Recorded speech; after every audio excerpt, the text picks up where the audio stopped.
সবাইকে। আজকে আবার একটা নতুন রেসিপি নিয়ে চলে এসেছি। নতুন রেসিপিটির নাম হলো ট্যাংরার তেলে ঝাল। অবশ্যই একটা মাছ এক্সট্রা ছিল, তার জন্য আমি দিয়ে দিয়েছি। তো এখানে দেখো প্রথমে ইনগ্রিডিয়েন্টসগুলো কেটে নিচ্ছি। তা আমার প্রথমে লাগছে পেঁয়াজটা আমি কেটে ফেলবো। পেঁয়াজটা কাটা হয়ে যাওয়ার পরে পেঁয়াজটাকে খুব একটা সরু করে কাটার দরকার নেই, যেহেতু পেঁয়াজটা ভাজা হয়ে যাবে।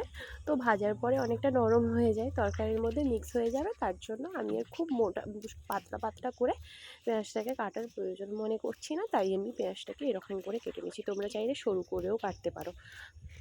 আর এখানে আমি তরকারিতে তেলে ঝাল করব, বাট ওই হয় না একটু আলু, বাঙালি মানেই আলু।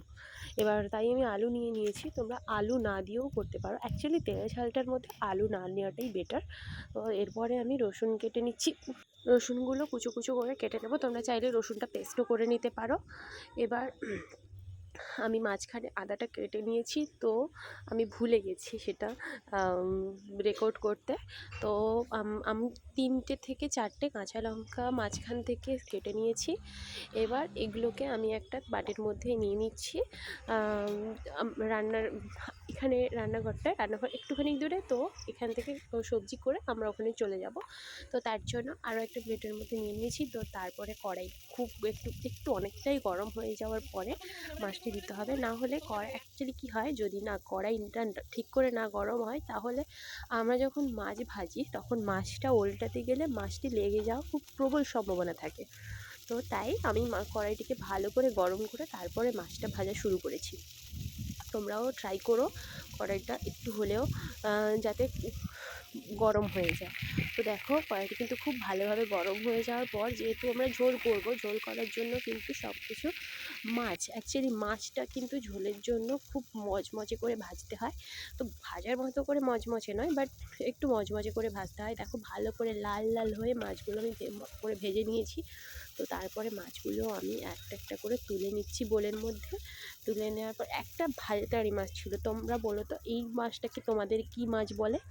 আমি তো জানি না, আমাদের ভাষায় এটাকে ভাজতারি মাছ বলে। তারপরে যেইটুকু তেল ছিল ওইটুকু তেলের মধ্যেই আমি আলুটাকেও একটু ভেজে নেব। তো ভেজে নেবার পরে আলুটাও যখন একটু হালকা লাল লাল কালার চলে আসবে, তখন আলুটিকেও আমরা ঠিক সেমভাবে আবার তুলে রাখবো। এবার আলুটিকে দেখতে পাচ্ছ, আলুটির টেক্সচারটা হালকা লাল হয়ে গেছে। এবার আলুটাকে আমরা তুলে নেব আস্তে আস্তে করে। এগুলো কিন্তু সবটাই আলুটা যখন আমরা ভাজবো তখন আমরা একদম একদম লো ফ্লেমে রাখবো। তারপরে একে একে আমি আলুগুলো তুলে নিচ্ছি। সবাই একটু প্লিজ সাপোর্ট করে দিও, লাইক কমেন্ট শেয়ার সাবস্ক্রাইব করে দিও। আর একটা নতুন চ্যানেল প্লিজ গ্রো করতে সাহায্য করো। আর সবাই একটু পাশে থেকো। এই কড়াইয়ের মধ্যে তেল দিয়ে দিয়েছিলাম, তেলের মধ্যে ওই কেটে রাখা রসুনটি প্রথমে দিয়ে দেবো। হালকা রসুনের একটা গন্ধ থাকে, সেই গন্ধটি যাতে ছেড়ে যায় তার জন্য দিয়ে দিয়েছি প্রথমে রসুন। এবার রসুনটি যতক্ষণ পড়তে থাকবে ততক্ষণের পরে একটু লালচে হয়ে এলে তারপরে আমি পেঁয়াজটা দিয়ে দেবো।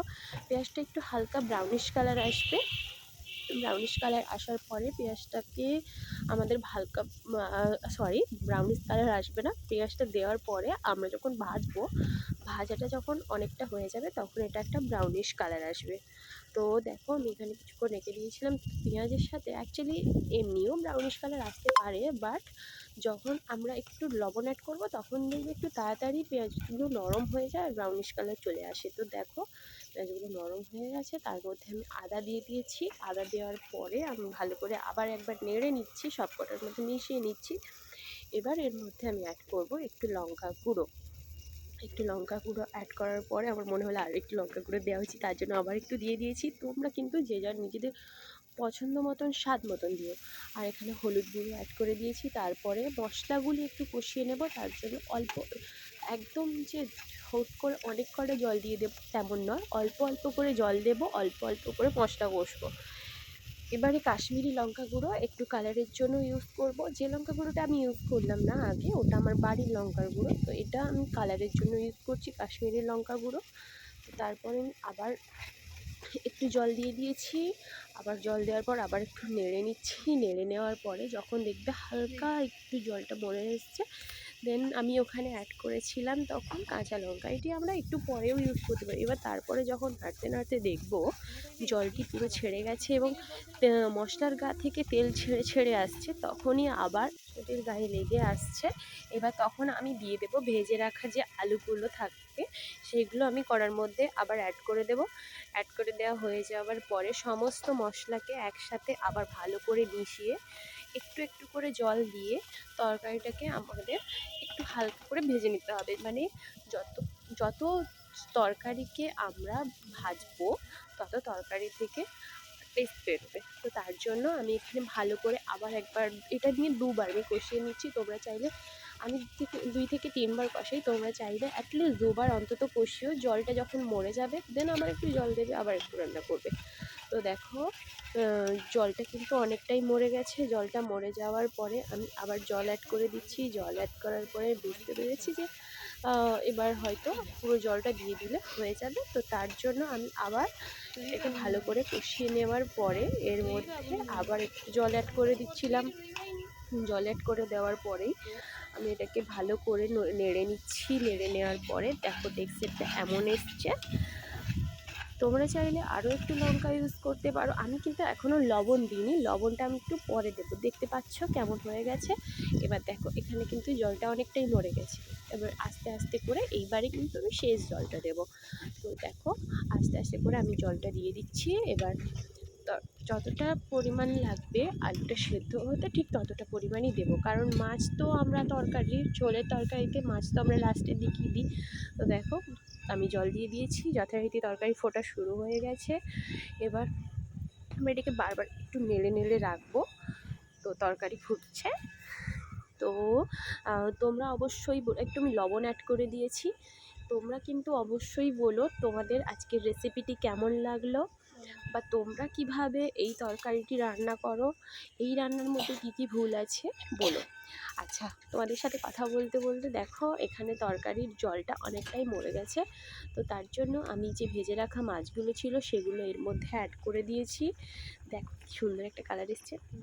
এবারে ওইগুলো ফোটা শুরু হওয়ার পরে এবার আমি সানরাইজের একটা গরম মশলা ইউজ করছি। সেই গরম মশলাটাই ছড়িয়ে দিচ্ছি। ছড়িয়ে দেওয়ার পরে আমি ওয়েট করব যতক্ষণ না ঝোলটা একদম গায়ে গায়ে হয়ে যায়।